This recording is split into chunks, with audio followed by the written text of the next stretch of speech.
How to recharge Spotify Premium. Hey everyone, welcome back to our channel. In today's video, we will learn how we can recharge Spotify Premium. So make sure to watch the video till the very end.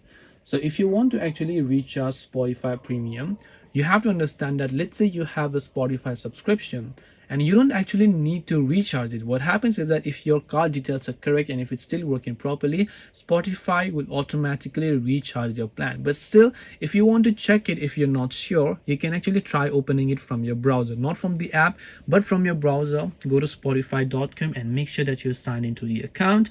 Then tap the gear icon located at the top right hand side of the screen, and you can just go to the option called view account, where you'll be able to see all of your plan details. So if you're on a free version, you can try to tap the change plan option, manage your plan. If you'd like to change your payment methods or anything like that, you can go ahead and select those settings as well. You can go to the save payment card and make sure that your cards are well and functioning properly.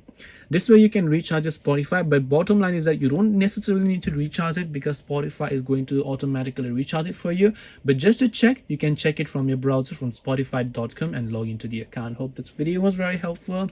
If you have any questions, feel free to leave them down. Thank you for watching and see you in the next video.